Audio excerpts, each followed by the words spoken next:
Anyway, let's talk about Christoph. So yes, of course, I did have to translate this from the German. I don't speak German, and so I put it through a couple of translation programs, and this is what I got. So I understand that things are always a little different in the translation. Let me tell you. So let me tell you what I liked about this statement by the Rammstein drummer, and then I'll tell you why I think overall it was unfortunate. So I like. I'm not going to read the whole thing, but I like where he says. I don't think anything criminally relevant, such as the use of KO drops, has happened. I don't think anything forbidden was going on. I've never observed anything like this, and I haven't heard anything like it from anyone in over the 100-member crew. All I heard from Till's parties were adult people who celebrated together. Okay. And then he also says later in the article, he says, it is important for me to emphasize something objective. Every guest in the backstage area is free to leave again. He or she may have to wait a short time to be safely brought to the exit by security, but everyone can leave. All bottles are sealed and are freshly opened in front of the guests, or they open them themselves. So he is here. He's saying that these really serious allegations that they're just bunk. He says, I wish for a calm, prudent reflection and processing also in our band, and all together, 6, we stand together. Now, that's great that he says those things. We stand together. And then finally, what I really like is he made a comment about sort of the paternalism of this moment when he talks about how where is it in this statement? He says paternalistic, he describes paternalistic tendencies to deny women in their mid-20s the ability to decide self-determination about their sexuality. So he's talking about what I've been talking about, a number of people have been talking about, that there is something really wrong and problematic about speaking about women like Shelby in their mid-20s, or even their early 20s, or even, in my opinion, their late teens, as being just incapable of making these decisions or dealing with sexual situations. Certainly what he's talking about, mid-20s, right? It shouldn't even be a question. So I like those things, okay? But unfortunately, and this is what I want to say to some of the Rammstein fans who were not happy that I spoke out against this on Instagram. And by the way, when I'm speaking out against this, I'm not saying like, oh, I can't stand Christoph Schneider, or, oh, he's a traitor or anything like that. No, I'm not saying anything like that. He is entitled to his opinion and his experience and the way that he wants to express himself. And you know what? If he wants to, maybe he is intending to distance himself somewhat from Till. There's no other way to read this. I'm sorry, but that is in there somewhat. And he has the right to do that. People have the right to defend Till, to kind of distance themselves, even while they disavow that the bad things happened. That's fine. But I'm just saying that from my perspective, I think that what's going on right now with this Rammstein stuff, I think that it is horrible for society. I think it's bad for the music industry. It's going to spread. The German politicians are already saying that they need a code of conduct. They publicly said this. The German culture minister, I believe, said that there needs to be a code of conduct, not only for musicians, but also for anyone in the cultural industry, the cultural arts or the cultural industry. And so anyway, and I think it's bad for these men who are falsely accused or who are held to standards that are suddenly like new. And I think that it's terrible that so many women are incentivized to lie, to deceive, to have delusions, or in some cases to make mountains out of molehills. And I think that this sort of infantilization of grown women is also a problem. I think there are lots of problems here. And so what I would like is to see these guys. Yes, he says we stand together, but I would like to see them standing together against all of this BS and not giving a kind of I'm sorry, like sort of halfway Neville Chamberlain-esque sort of semi-appeasement statement. Some of this statement was really good. Some of it, though, a lot of it. So, he says that, he says, apparently things have happened that, although legally okay, I personally don't think are okay. certain structures have grown that went beyond the limits and values of the remaining band members. I mean, that's very strong. That's very strong. It is therefore also important to us that Till's parties are not confused with our official after-show parties. Till has moved away from us in recent years and created his own bubble with his own people, his own parties, his own projects. That made me sad, definitely. And again, he's presenting this as part of a more longer standing issue. And I'm not saying that's legit or not legit. I'm just saying that I don't think it's in any way helpful to anyone. I don't even think to him, but to anyone else in the band or Tiller Society to be drawing attention to this. He says, I believe Till when he tells us that he always wanted and wants to give his guests, his private guests, a nice time. However, how these guests had imagined this exactly seems to differ from his own ideas in some cases. The wishes and expectations of the women who have now come forward were probably not fulfilled. Well, that's a problematic standard. If we're saying now, and I know he's not saying that, but look, one thing I'm trying to do in these videos is I'm trying to show people the power of what's in their own words that they're not aware of. I'm sure Christoph thinks, well, I'm going to put this out so that I can kind of get a little space, let people know, I'm not the same person as Till Lindemann or whatever, although I would have to think if we looked into Christoph's background or any of these guys that we're going to see lots of groupie activity and stuff. So, be careful. But I'm sure he's not giving quite the degree of thought to it that I am, perhaps, although I don't know. I imagine there was some media person or someone who looked over this, people in his life. But I'm just telling him and all of you, I'm telling you the power of these words, and they extend beyond perhaps what he or others of you would like.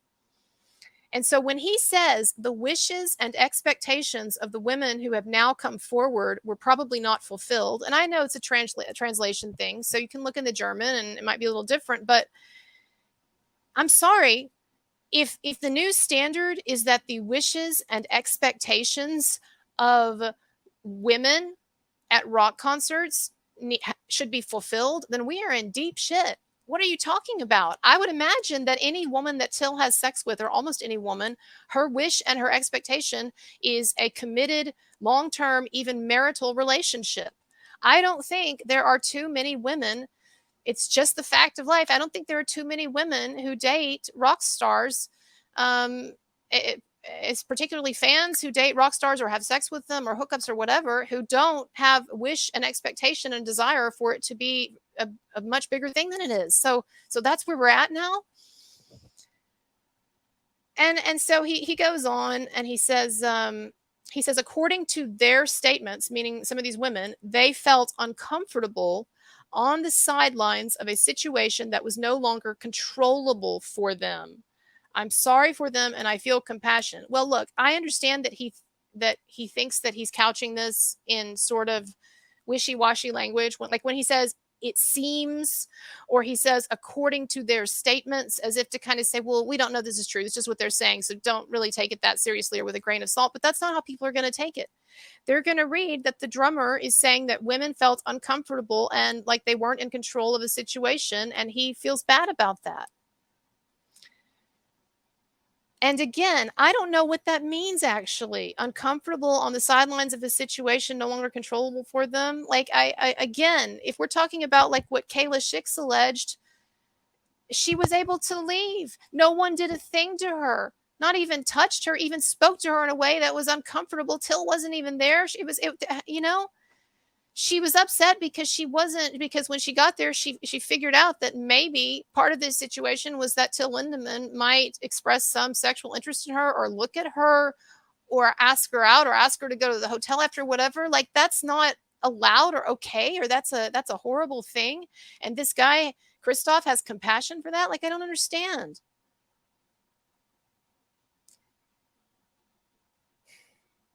He says, I'm sorry. And then later on, he defends the band a bit and says, the bottles are sealed and all that. And then later on he says, I'm sorry for everyone who wasn't treated benevolently or felt benevolently. Like, again, I know it's a translation from the German, but like, is that the expectation now in a rock concert? Like, everything's sweet and nice and everybody just totally happy. who wasn't treated benevolently or felt insecure backstage. Also, for Shelby, she deserved a great concert and a wonderful evening. She did? I mean, after what she's pulled, I'm not so concerned about whether Shelby had a great concert and a great evening. It seems like, yes, that's what was, it seems like she was provided with that, and provided with, well, anyway, I don't get it.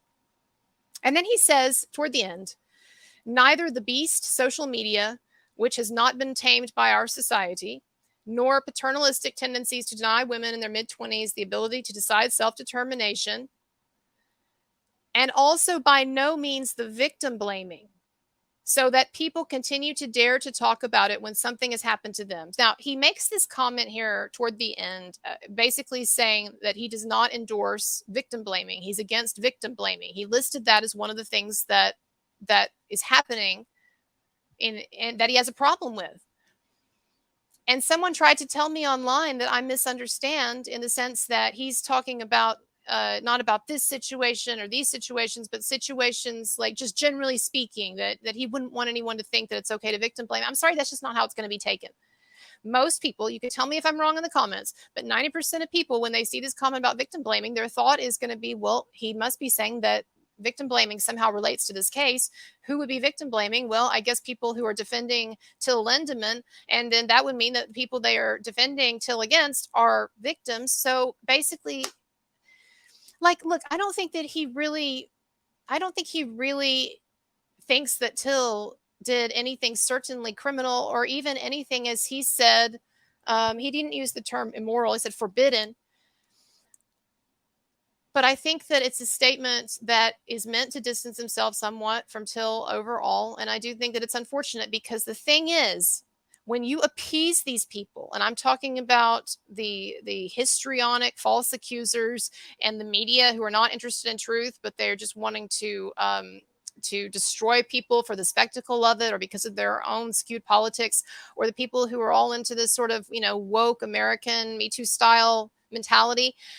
These people are out for blood. And I've been trying to say this. I've been saying this for 2 weeks. And the thing is, when I first started saying it, the first video that I did, this was a couple of days after Shelby came out online with her initial accusations, and this story was still very quiet.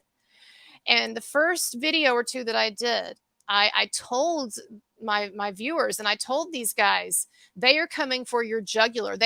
All of these people want to rip your throat out for various reasons, metaphorically speaking.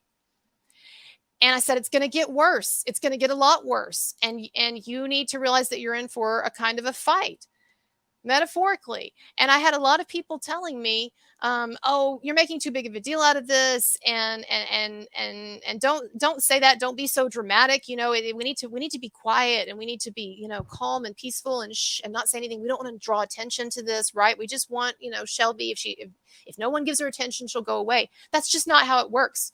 Of course she's going to get attention. She's going to get a ton of attention from a lot of people that have nothing to do with me. And then that blows up.